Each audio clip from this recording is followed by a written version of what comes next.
Hello, I'm Emma Humphreys from Henry Schein Dental, and today I'm joined by Anushika Brogan from Damira Dental Studios. So, Anushika, can you tell us how you started Damira Dental Studios from the start to where we are today? I bought my first practice in 2003, and then I sort of learnt the ropes as I was going along. I didn't really know what I was doing at all at that time, and I thought, you know what, I'm sure I can just learn as I'm going along.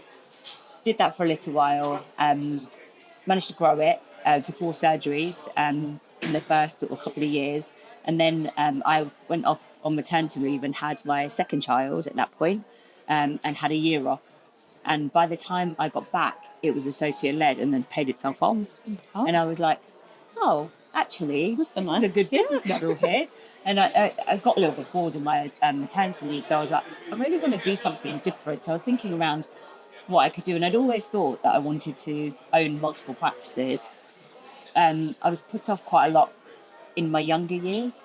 But I still thought, do you know what, I really want to try and just see if it works. So I bought another practice, but I changed the business model slightly. So I bought a very NHS practice and I refurbished it and just added in extra surgeries, made it more open plan, made it look nice, and then suddenly started selling private. And I was like, okay, this works okay. And so from that, I thought, I think I've got a bit of a model here that we can actually kind of grow with.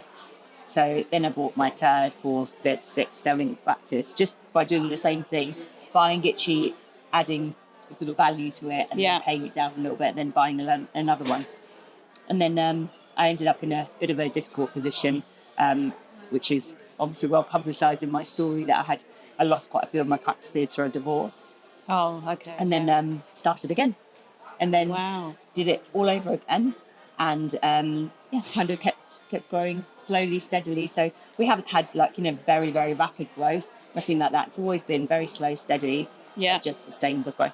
And how many practices are you on today? We're on 42 at the moment. Wow, that's amazing. So what team do you have around you to manage 42? Yeah, that's right. I mean, it is absolutely all about teams. And, teams have changed a lot as we've grown. One of the main things about sort of, making growth successful is changing the people around you according to the size of the business, because you need different people. So, when we first started out, I had a practice manager who would be in multi-sites with me and kind of overseeing stuff, but on my direction. And it's funny because I hired the same person back at 20 and it just didn't work at all, because I didn't realise that the people that I had between 5 and 20 were very capable of thinking for themselves and working by themselves, whereas the person I had between 0 and 5 took direction from me all the time. Actually, skill set change. Skill set change. But so at the moment we've got a HR department, operations department, governance department, finance department, and facilities department. Developing and scaling a multi-practice business, what's the lessons that you've learned, or the best advice that you give to anyone that's wanting to achieve what you have?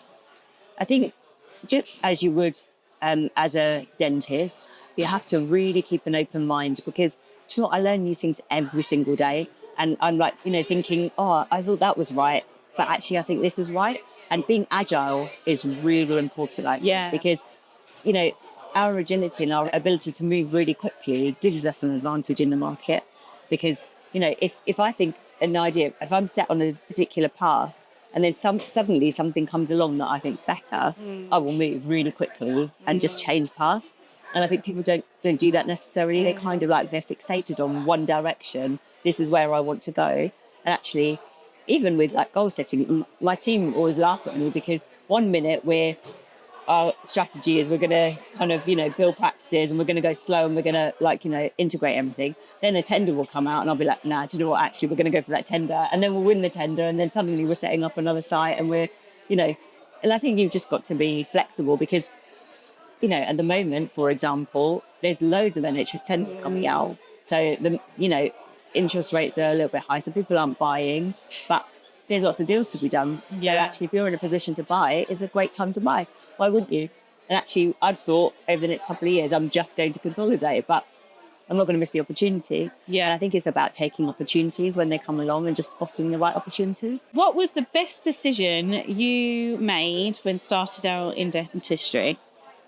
I think the best decision I ever made was to buy a practice. I think it's the hardest decision you'll ever make. As an associate, it is the hardest decision because it's such a big risk. Yeah. But it's just taking that risk to the point where you can run a business. And it's not for everybody. I wouldn't lie, it's not for everybody. But if you have got that business acumen and you've got that skill set, then you shouldn't be afraid of the risk.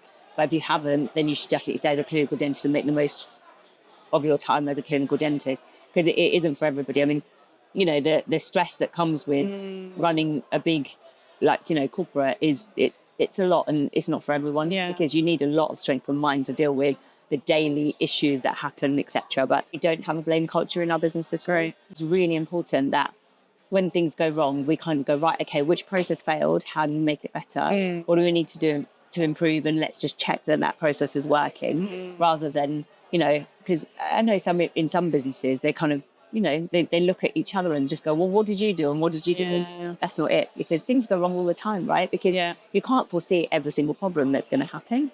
It's about learning from those things and just making sure that every day you get bigger and stronger.